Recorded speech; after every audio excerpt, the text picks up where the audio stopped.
Good morning. It's Tuesday, September 28th, 2022, and I'm so happy to see you. We've got a really cool show for you today. We're going to go over some exciting topics that I think are going to be of interest to everyone. Whether you're suffering with this problem, then please welcome. We're going to go over in detail what you need to know to get the best care. Even if it's somebody you love, you kind of have a fiduciary responsibility, to be able to advise people you care about, whether that's a parent or a spouse or even a child. I hope not, but even if that's the situation, you want to inform yourself so you can help them make good decisions. And last, there's just people sitting around playing cards. You want to have all the information and be a resource for the people around you. So with that in mind, let's talk about today's show. Very excited. We're going to talk about some stuff that's near and dear to my heart. And the first thing is we're going to answer 3 questions that came in on YouTube.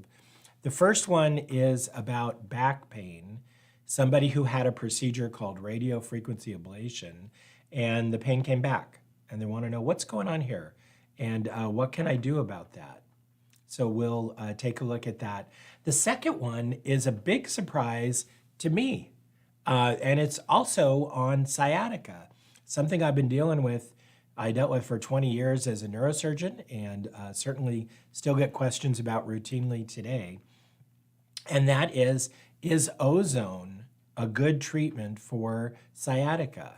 And I have to say, I was very surprised at the results that I found when I started looking into this, digging around, scratching and sniffing. So very interesting, and we'll go over that today. And then the last one is a very specific question. Somebody called in and said, hey, I've got a herniated disc in my neck. It's causing me arm pain. I've been dealing with this for 5 months. How do I know when it's time to pull the trigger and just have surgery? How do I know when how can I be sure that the risks of surgery are going to be worth the benefits to me? And we'll go over that as well. All right, well, without much further ado, let's dive into Best Practice Live. First topic is that back pain, and the question that we got on the internet was from David Knapp. David Knapp. Hello, David. Thank you for writing in. David Knapp says, I had an RFA twice. The first time I was pain-free for about a year. The next time, no relief at all. Not sure what's next, but I can't deal with this pain forever. Ugh. Ugh is right, David. I don't blame you for being frustrated. Back pain is a real serious issue. And back pain that was treated with radiofrequency ablation successfully, I know, came from your facet joints.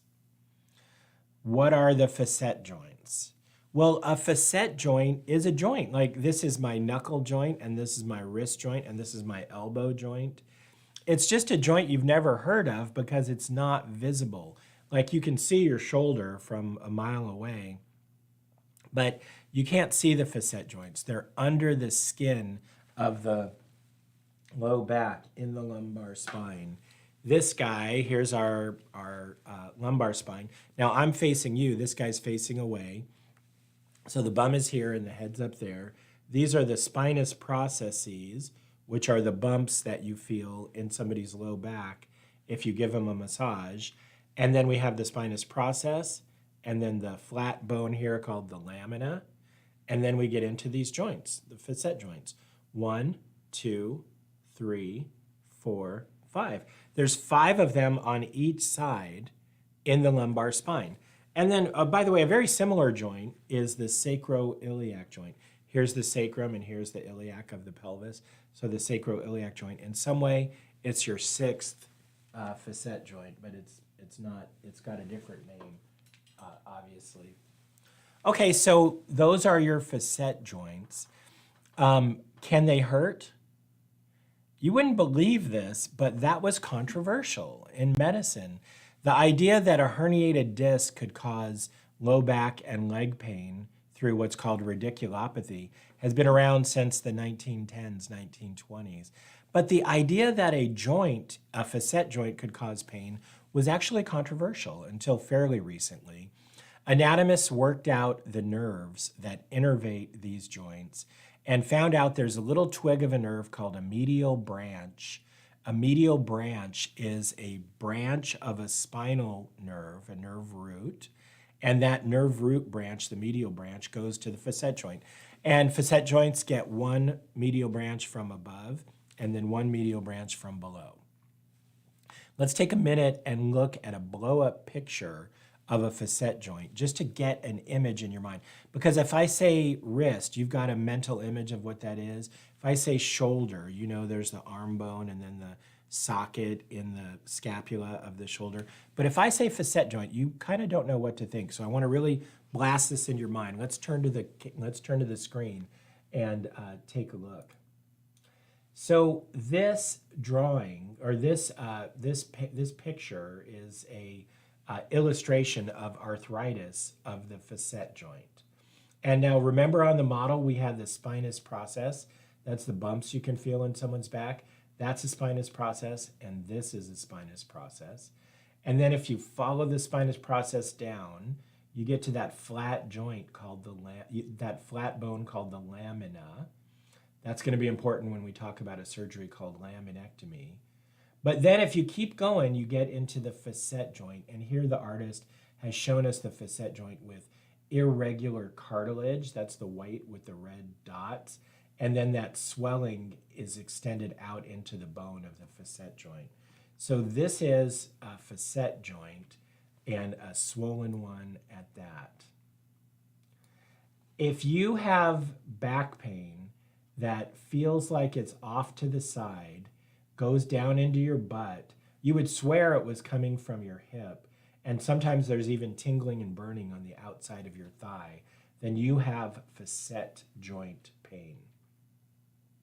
See these yellow guys in the background? That's the spinal nerve root coming out of the foramen. That's the disc back there. So that's all that stuff. Now what they're not showing here is that there's actually a branch of this that comes over this bone called the transverse process. It's not shown, but there's a little yellow twig there that comes up into this joint. All right, let's get back to you, and we'll come back to the computer in just a minute. But with you, I want you to think about, okay, you have that problem, you have that facet joint pain, and it lasted for weeks, and then you went in to see your primary doctor. They ordered an x-ray. The x-ray showed some arthritis. Take a look at your x-ray report. One of the most important health hacks I can give you is always read your x-ray report and know what it says so that you know what's wrong. You know what's wrong. That's going to enable you to have better conversations with your doctors, and also just have a better mental understanding of what's going on. It's amazing to me how often somebody will go into a doctor, a specialist even, and have no idea why they're there. In fact, when I give talks to rooms full of people and I say, who has back pain, put up your hand, everyone puts up their hand. And then I say, keep it up if you know why it hurts. They all go down. Sometimes I know, well, it's a herniated. They know a little bit of a topic, but they don't really know what's causing their pain. If you had, if you wanted to get a specific service, would you go in randomly to someone and ask them if they did that service? Let me translate this. And let's say you are a lady and you want to get your hair colored. Would you walk into a men's barber shop where they don't do hair coloring and say, oh, I'm here for the ombre look. I want it, dark up here and then lighter, or however it works, vice versa? No, because that would be a waste of your time and their time, right? You wouldn't make an appointment and wait and then go in and even pay money to sit in the chair and then ask for something that they don't do. That would be ridiculous, right? Or if you walked in your bathroom and you turned on the light and there was a flash and some smoke came out of one of the outlets, would you call a plumber? No, right? Because That's not a plumbing problem, that's an electrical problem. You would have an electrician, you'd try to fix it yourself if you could, and if you couldn't, you'd have an electrician come out to your house. Well, if you walk into a surgeon who does surgery and you need radiofrequency ablation, which is something that's done by a pain management doctor, you're calling the plumber for an electrical fire. You're calling someone who doesn't do that. You just didn't know. So what I'm telling you is and by the way, you wasted $250 or more walking in there. So don't do that. First of all, it's bad medicine. You're putting yourself at risk for getting treatments that aren't right for you. And second of all, it's a waste of money. And third of all, it's a waste of your time. And fourth of all, it's a waste of their time. I mean, it's just not smart. So don't do that. So how do you avoid acting that way? How do you avoid that kind of ignorant behavior? You get informed. You have to know what's wrong with you, and then you can go on and get the right treatment for you. So in this case, in the question that we're asked today, the problem was back pain. So it probably started off to one side, goes down into the buttocks, hurts and feels like it's in your hip, and burns on your outer thigh. Radio frequency ablation was done. What's radio frequency ablation? Radio frequency ablation, and let me, actually I don't have a good image of this, so I'll just keep describing it. In radio frequency ablation, a pain management doctor puts a needle down, a probe, right on that transverse process bone. So if this is a person, here's our guy now lying on their stomach, or lady, could be either one, and then they're gonna put the needle right there. That's where that little fiber that's gonna feed the facet joint comes in. But this is not just any probe. This probe is attached to a radio frequency pulse generator. And when they turn on that pulse generator, it's gonna buzz that probe and burn the area around it. Well, what we're trying to burn is that little pain fiber, right?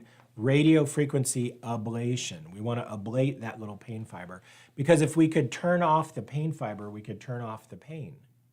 So that would mean even though that arthritis would still be there in that joint, you wouldn't feel it. And that's what happened to this patient. I'm so sorry, I've forgotten your name. It was David Knapp. So that's what happened to David. He went in. Of course, the pain doctor didn't know if it was going to work. He must have had an x-ray that showed that. He probably had an MRI that showed it wasn't a herniated disc. The problem was the arthritic facet joint. So they did a test.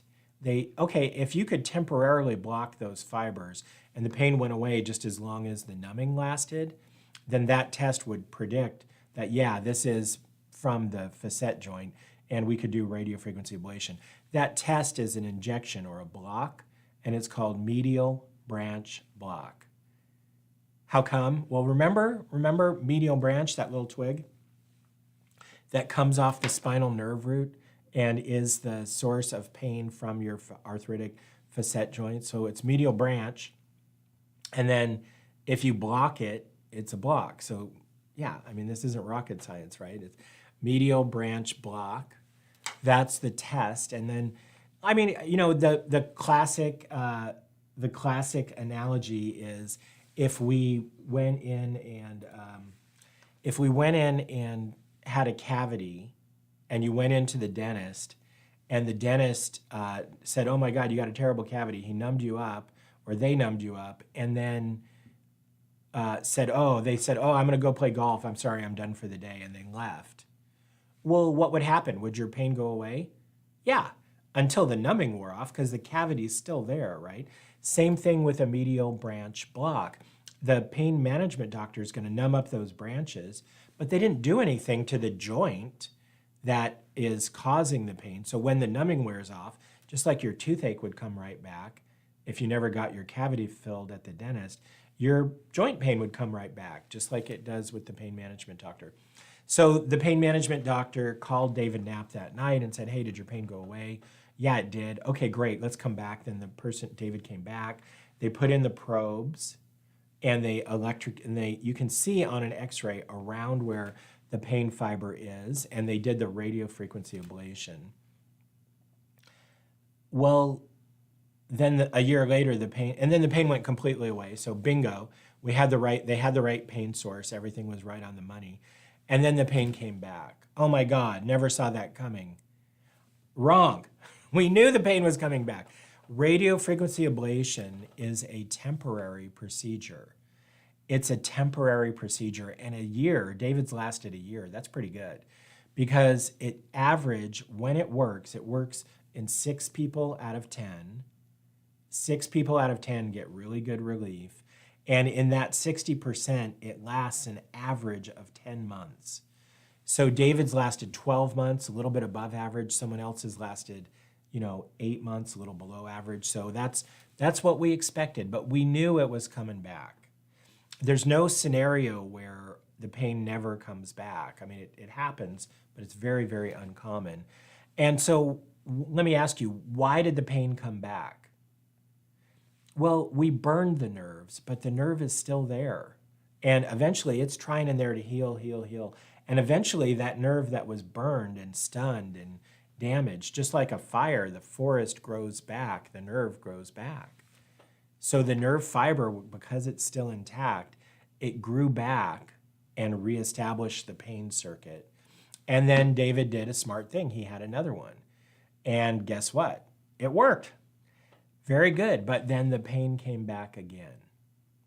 But again, that's actually what was expected. We 60% get relief for an average of 10 months. So we expected the pain to come back, David's pain to come back, and it did. And so now his question, and it's a really good one, is what are my options? Well, you basically have 3 options. And one is to live with it. And that's a crappy option because it hurts. And you gave me the ugh. I mean, that pain is really, it makes you feel old, and I don't want to live with that. Nobody does. So that's not a good option. The second option is to have another RFA procedure. And there's a fairly good chance that it'll work again and last again. Sometimes these nerves get tired of being burned and it doesn't work anymore. But oftentimes, if you come back, you can have another radiofrequency ablation, and that works.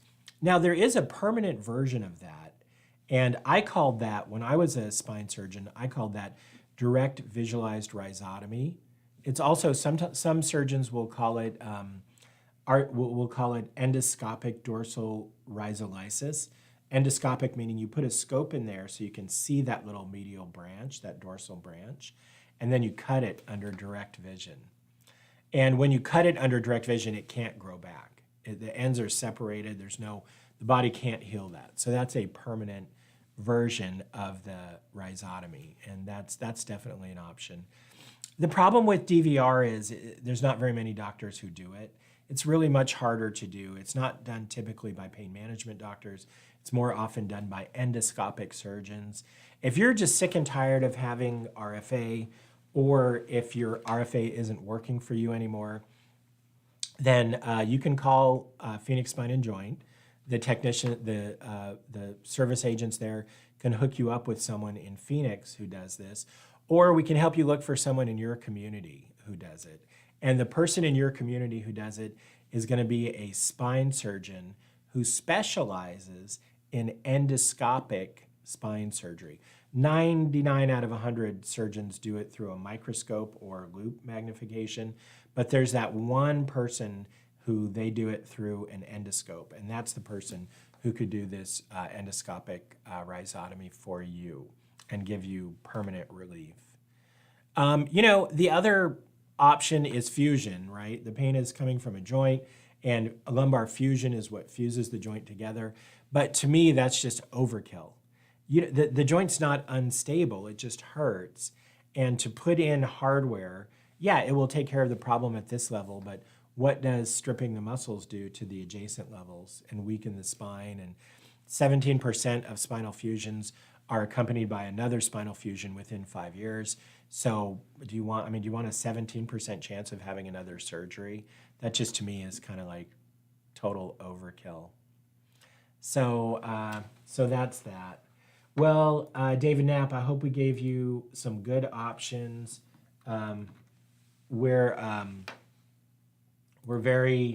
I feel very sorry that you're dealing with this, but on the other hand, it's a little bit your cross to bear, and I hope we've given you some good options.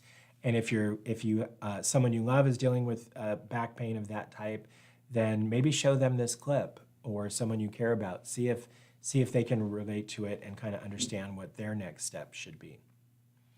All right, well, next for us on Best Practice Live is sciatica. And the question we got was, should I try Ozone? This is a really, really interesting one. Let me show you the question. Take a look at the screen. This is from Gerald Sula. We got this 2 days ago.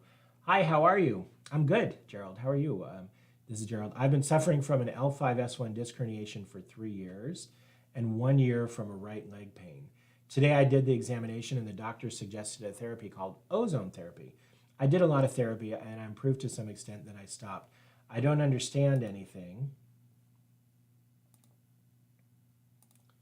Whoops. Let's see if we can get this. I can't get the rest of his comment out for some reason.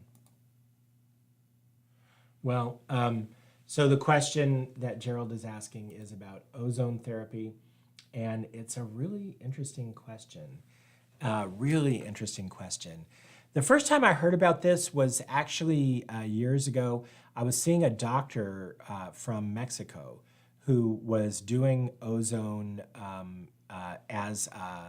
actually as an intrarectal supply, and I thought that was just crazy, because how could that ozone would have to get absorbed into your body and change your physics and to get down to the nerve root. So I thought that was nuts. But then what happened was people started seeing ozone as a way to counteract inflammation. And so they started thinking, well, maybe there's so much inflammation in a disc, and ozone might be able to trigger better healing. And so if we could inject it into the disc, that might be one strategy. And then another strategy was to try to inject the ozone into the muscles around the back to try to relieve pain, and even inject the ozone into kind of the epidural space. So a lot of interesting approaches to this. I was very interested to see whether there was anything there. And let me show you something I learned about this, which I found super interesting. So here's, let me bring up a video I want to show you.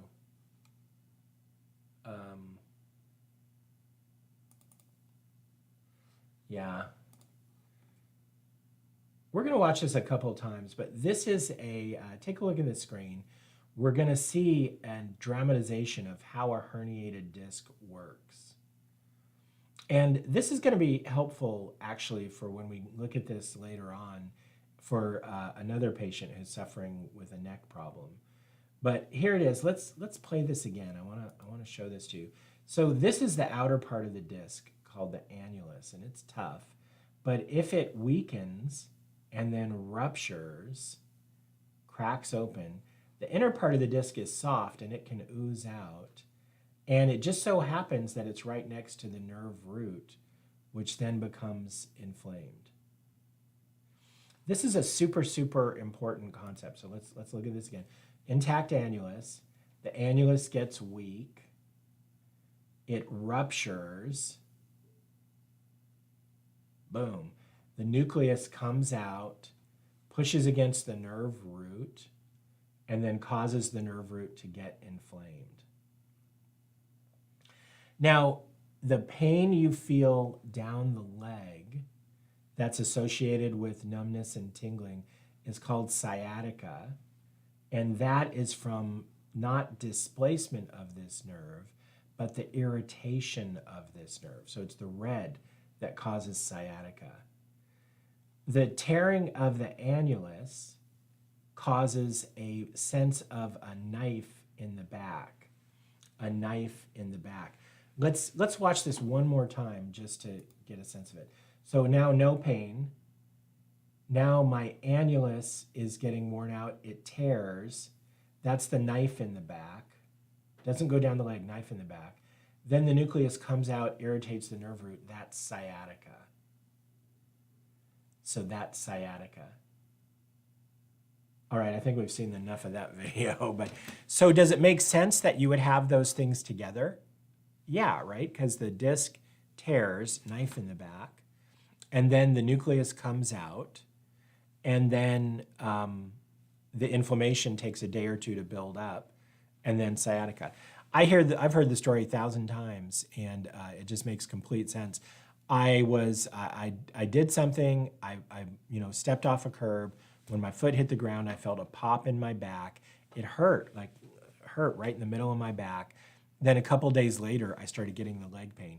In David's case, I think it was 2 years I had back pain for 2 years, he said in his letter, and then I felt the pain down the leg.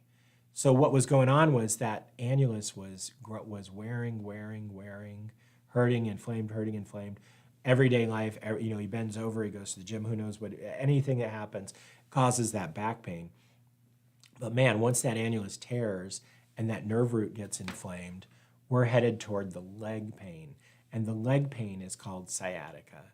By the way, the annular tear pain, that's called an annular tear, the knife in the back, and that pain is called discogenic low back pain. Ogenic means comes from. Discogenic doesn't mean disco, right? It means discogenic. Comes from the disc, low back pain. So that's how you get, that's David's situation. And now the question is, well, could I take ozone? Is ozone, if they were to inject ozone into that area or even into that disc, would that be a good treatment for me? Well, this is, I'm so glad, David, that you asked this question, because this is exactly, oh, I'm sorry, this isn't David. Let me see. This question comes to us from Gerald Sula. Gerald, excuse me, calling you the wrong, I'm misnaming you. So I'm so glad you asked the question, Gerald Sula, because the the way we know if something works is actually one of the fundamental questions of this show, best practice. Best practice means evidence-based practice. Right now, you and I are on Best Practice Live. The way we know if something works is by following the evidence.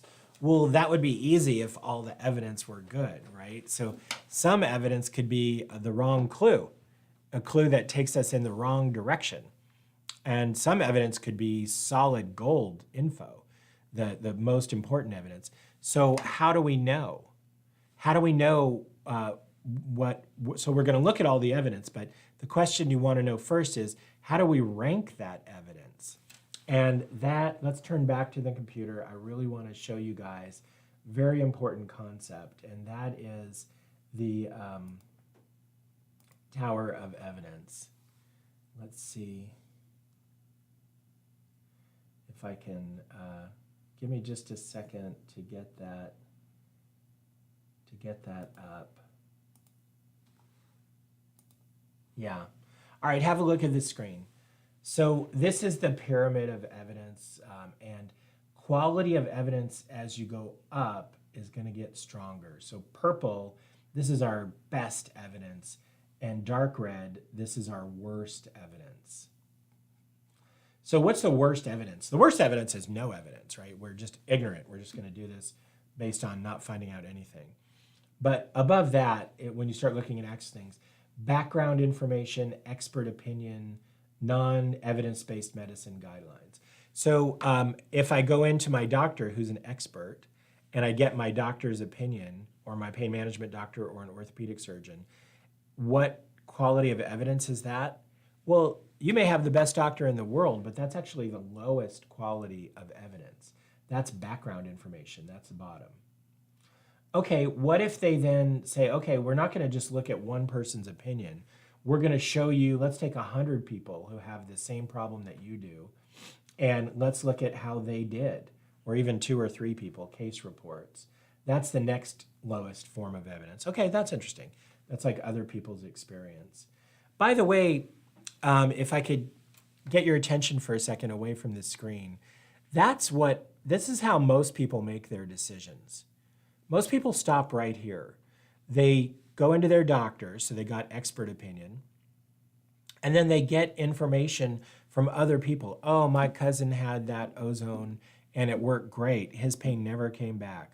Oh, my aunt had it and she didn't get any relief. I would never recommend it. So those are case reports. Those are people's, or in the medical version of that, a doctor or a researcher writes up, here's what happened to these 3 patients, and we did this, and here's how they did. But that's basically where we're at. Now let's go back to the screen and take a look at the rest of this. The next is case series or studies. Case series is we took a group of people together and we did something, and here's how they did. Cohort studies and non-randomized controlled trials, those are where we said, okay, we're gonna do a study. We're gonna take a group of people and we're gonna do something and then see how they do. But we don't have anything to compare them to. We're not gonna flip a coin and say, okay, you get this ozone, and then heads you get the ozone, tails you don't. That's a randomized control. That's a randomized control trial. A non-controlled trial or a cohort study is everybody who comes in gets ozone, and here's what we did, and look how smart we are, and everybody had a miraculous response. Those kind of trials are notorious for producing bad results because everybody's biased. Everybody knows what happened, and everybody wants it to work. The patient wants to get better, wants the doctor to feel like they're doing a good job. The doctor wants the patient, everybody has a strong bias toward a good outcome. So that's a source of bad information, but still better than my Aunt Susie had it and it worked, and still better than one doctor's opinion. All right, then we get to randomized controlled trials. Now we're getting up here in the green, so we're getting into some experimental studies. That's really good. That's where we flip a coin, heads ozone, tails no ozone. And then we do the injection, but we don't tell you whether you got the ozone or not.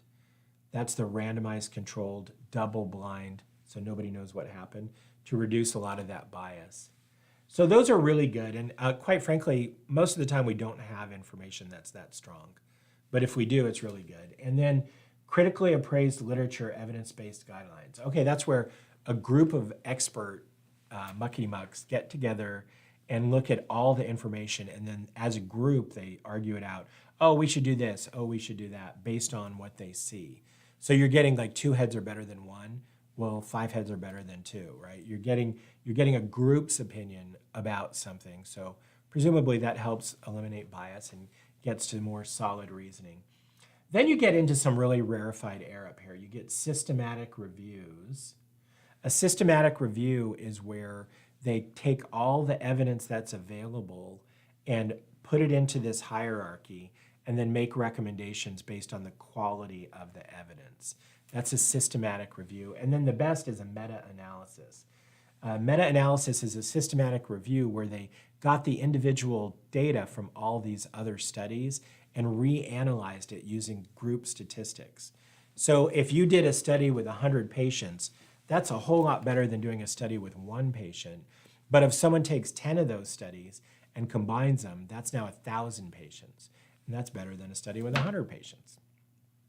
So the best we can do is the meta-analysis.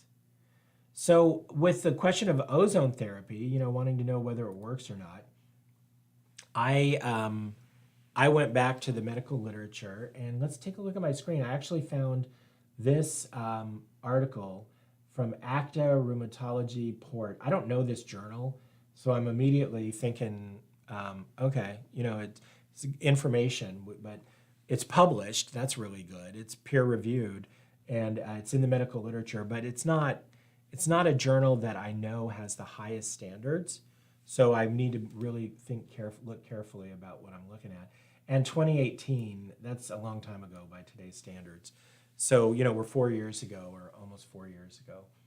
Oh, but ozone therapy for low back pain, a systematic review. I like that, a systematic review, right? Because that is exactly what I'm looking for. I want to tell Gerald Sula, hey, here's what a systematic review showed, and this is one. Okay, let's look at this. Low back pain associated with lumbar disc herniation is common. reproduced evidence, economic burden, they're conservative. Ozone therapy has been suggested as an alternative for its analgesic, that's pain relieving, and anti-inflammatory, that reduces inflammation effect. Remember our little movie? That's why we want the anti-inflammatory. This systematic review aims to investigate the effectiveness and safety of ozone therapy for low back pain in patients with lumbar disc herniation. Interesting, right? They're not looking at the sciatica, they're looking at the low back pain. A systematic search was performed in PubMed, that's online Library of Medicine, followed by a 3-step selection process. They had 2 independent reviewers, they gathered the information, only articles performed in humans. Yeah, we don't want studies in rats, we don't care about them. We want to know how people get better. Originals in English, treatment with ozone, comparing the results of ozone therapy with another intervention on a patient with lumbar disc herniation were included. Okay, so they found 439 papers like that. When they got down to it, only 7 met their criteria. That's okay. I mean, 7 is better than none, that's for sure. And one article compared the treatment with ozone versus placebo, and ozone post-re-education versus global postural re-education. Another compared ozone to microdiscectomy. Okay, very good, because those are basically the options. So we want to know a randomized controlled trial. That's what this grouping of randomized controlled trials. All but one study comparing ozone with microdiscectomy showed similar or better results in the experimental group. Oh, that's interesting. So the ozone was actually better than these other traditional treatments. Only 3 studies evaluated the presence of side effects. In 2 papers, no complications were reported. A low percentage of adverse effects, not significantly. Conclusion, only a small number of poor quality studies on ozone were available for inclusion in our review. Okay, so this is a systematic review, but it's a review of not the best data. Nevertheless, these imported improvements in pain and outcome. Wow. Right? I mean, that's pretty cool. I was really excited to read that. That's some solid information. I have to admit, my bias was ozone. I've never heard of that. Well, just because I haven't heard about it doesn't mean it's not a good and effective therapy. And on our pyramid of evidence, it's actually, there's researchers looking into this. There's not great studies. And, frankly, there probably never will be, because to do a really good study, a randomized controlled trial over multiple centers is tens, if not $100 million. And there's just nobody to pay for that. Ozone is not something that's going to be widely available from a drug company. There's no financial mechanism. The only hope we would have would be that the National Institutes of Health, the government, would fund a trial. And so far, they haven't done that. And as far as I know, there's no plans to do so. So long story short, we don't have the best information, but the information we have looks pretty darn interesting. So I would put this and a lot of things end up in this kind of category. However, there's a lot of things for which we know they don't work, and people are still doing them all the time anyway. That's not this, right? There's a good chance that this is effective. So I would say, Gerald, should you get the ozone treatment? It's definitely something to consider. I would see if you can find, you have a doctor who's recommending it. So that makes me think that doctor's experience has been positive. There is important information in the literature which suggests it could work. It's not a dumb thing to do. It's also not essential that you do it. So I think you got to go with your gut.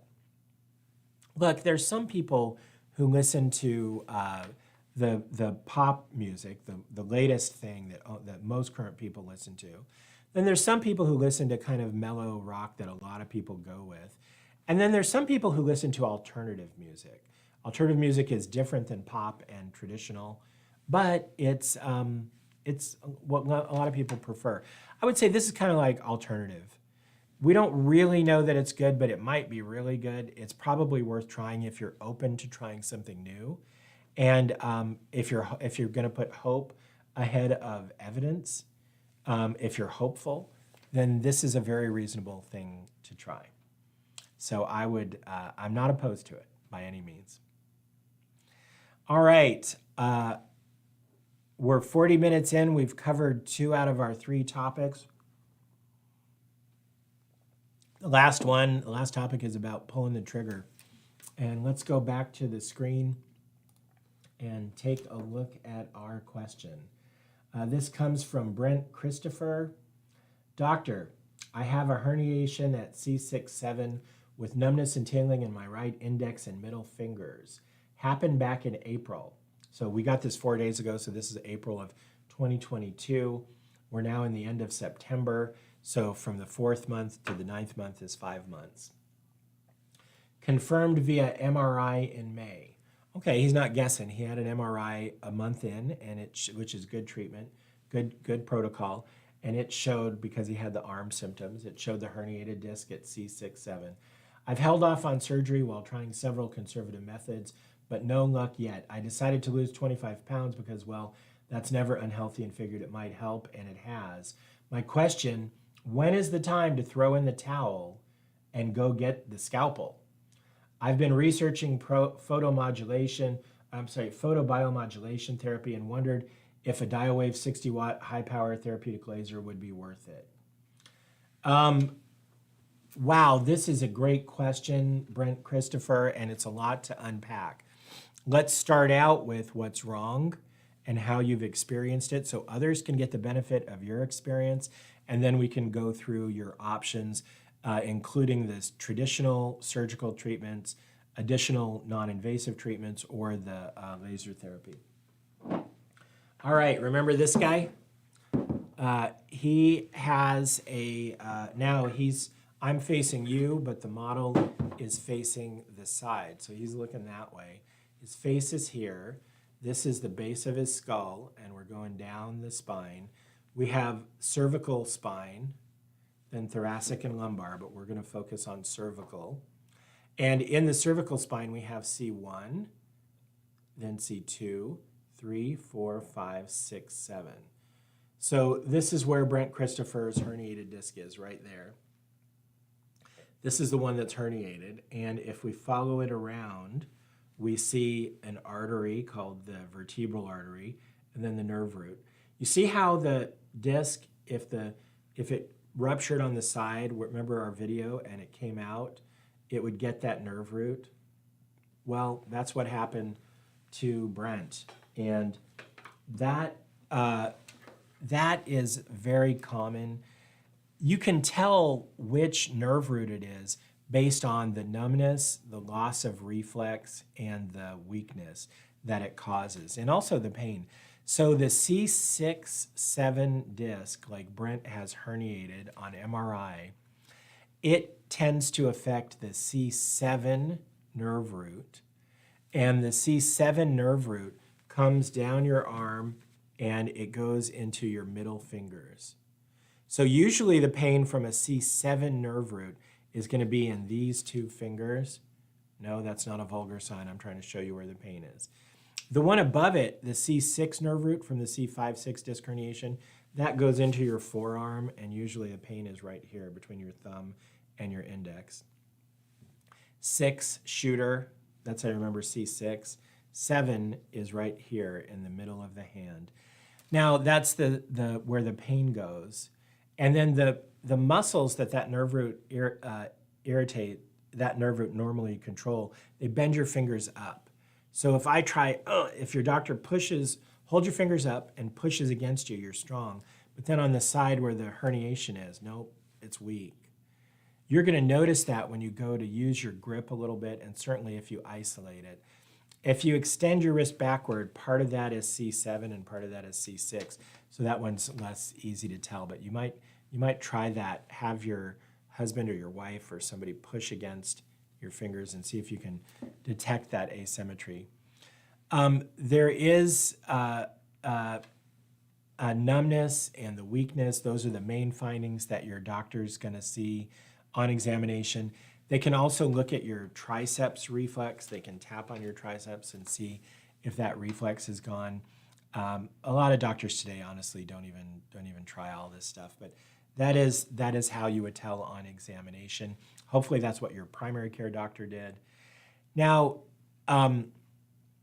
When this first happens, you have to realize, let's think about the timeline. So this back in April, Brent had this occur. The first thing to do is nothing. As long as you don't have any red flags, you don't have a wrist drop where, God, if my wrist was this weak, it's functionally so weak or so numb that if it stayed like that, I'd be handicapped. No, it was functional. It hurt, but it was working. So you wait 2 or 3 weeks. If the pain continues, you get an MRI. So he had that in May. It confirms the disc herniation. Now, most people have the option of conservative measures, and those are anti-inflammatory medications, epidural injection, or rest. Ice doesn't do anything for the muscles over time. Moist heat relieves the tension in the neck sometimes. And acupuncture a little bit for some people gives good relief of this kind of pain. But that's basically it. And you wait because 94% of these, if you wait 12 weeks, are going to heal up on their own. So why would you do, if it's bearable and it's not, if it stayed that way, it wouldn't handicap you. If it's bearable and you can make it through it, even though it stinks and you don't deserve it, but you know what's going on, well, so you wait it out. But then you get to 3 months and you are at a crossroads. The reason you're at a crossroads is if it hasn't gotten better by 3 months, there's a pretty good chance it's not going to improve substantially on its own until you get out to about 2 years. So you're really in a time at 3 months, and Brent is at 5 months. So he's 2 months since then. He's really tried everything. So when you're now we're in this point where we got to decide, okay, should I have treatment or should I have the laser therapy? More traditional treatment or laser therapy. Well, what are the options for traditional treatment? Surgical option at this point, and it's called ACDF, anterior from the front, cervical, neck, discectomy, take out that herniated disc, and fusion. When you take out the disc, you got to put something back in there. Anterior cervical discectomy and fusion. Look on our model, and I want you to remember our buddy here, now he's facing backwards. So if we turn him to face you and look at the discs, the disc is right there. I mean, that's right in there. So if I made an incision in your neck and I went through I spread the muscles apart, I could go right down and be right here on this disc. I could drill it out, put in, but then, so I've removed all the part that's herniated, but now, if I just left it like that, it would collapse down and cause pain. So I'm putting a little spacer in a small plate, and that's the fusion part of this surgery. Why not go from the back? Well, you can, but see that yellow there? That's your spinal cord. If you go from the back, the spinal cord is now between me, the surgeon, and your disc. And that's high risk. I don't want to work around the spinal cord.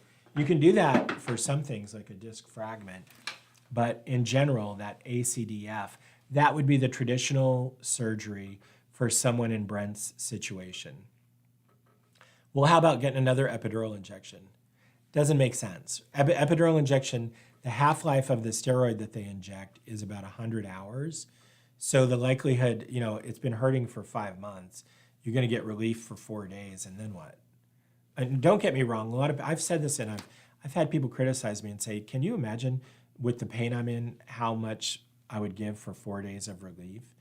And that's absolutely right. I'm not downplaying, but in the grand scheme of things, if it's going to hurt like this for 2 years, is it worth it to get an injection? There's some risk with that. I don't think so. I'm not the one in pain, so it's easy for me to say, but unless that 4 days of relief is so precious to you, I would say no.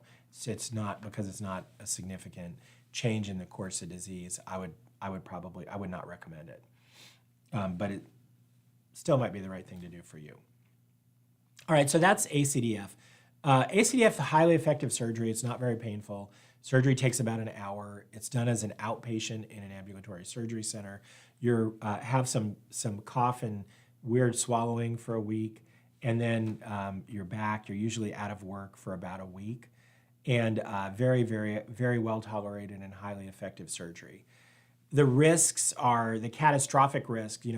I got in a car accident and rolled and died on the way to the surgery. The crazy risk that's not going to happen would be paralysis, but it's not expected.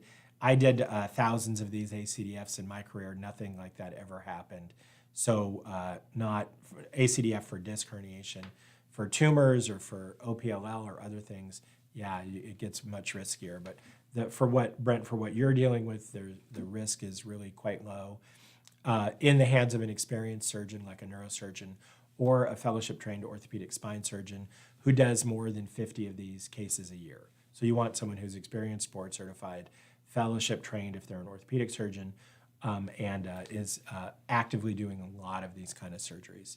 So assuming you can find that kind of person, and if you can't, call my friends at Phoenix Spine and Joint. They certainly can help you. That's what you would do. Now, the alternative that Brent is asking about is laser therapy. There's a lot of alternative therapies like ozone we talked about earlier and laser, where the goal is to change the blood supply or the oxygen status to facilitate healing. Laser therapy, I don't see any reports on it for herniated disc, but the laser does not penetrate deeper than the skin level. A little tiny bit, just a couple millimeters, depending on the frequency that they're using. Same thing with light therapy. So while it may be able to change what's happening at the skin level, it can't change what's happening at the deeper level, so I don't recommend it. I don't recommend that to you. Should you pull the trigger on surgery? Yeah, if this is really bothering you, I would find a competent surgeon and get it fixed. I did thousands of these operations. I just can't remember a patient who wasn't glad they had it.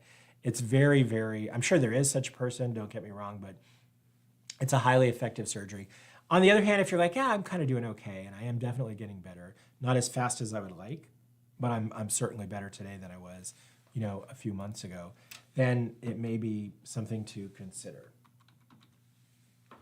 Well, that takes care of Brent Christopher's question, and that actually takes care of all the topics that I had for you today on Best Practice Live. I will respond to the questions by sending the person who asked them a link to the video where we answer the question. So I'll send Brent, Christopher, as well as Gerald Sula, as well as David Knapp, links to their questions. If you have a question, please feel free to throw it on the YouTube. We're also going to answer questions that come through Phoenix Spine and Joint's Facebook channel, or you can contact us through the Best Practice Show. Become a part of our team, join our group, and we can share information with you on a daily basis and answers to important questions. It's really been a pleasure to spend this time with you. I know it's a lot of information to, excuse me, it's a lot of information to digest. But I guess what I'm trying to say to people is, even though this seems so complicated, it isn't. This isn't brain surgery. I'm a brain surgeon. This is doable. This is not more complicated than home repair, home improvement. The stakes are a lot higher. If they fix your toilet and it still leaks, you can get it fixed again. Having ACDF surgery, you want to get that one and done. So the stakes are definitely higher. But these things, I'm telling you, you're smart enough, you're capable enough. If you do your homework and get informed, do your due diligence, do your research, you can be the quarterback of your care. And stop wasting money and stop getting unnecessary treatments and stop going to doctors. Don't call the electrician when you need the plumber. And for goodness sakes, don't call the lawn guy when you need the electrician, right? You got to know what's going on so that you can get the right care for what's wrong with you. You deserve it. Everyone who is in pain and suffering, in my opinion, deserves help. They deserve someone to be with them. And I would be happy and honored here on Best Practice to be the person who tries to help you in the right direction. It was really nice spending this time with you. I wish you the best. Have a great day, and I'll see you tomorrow.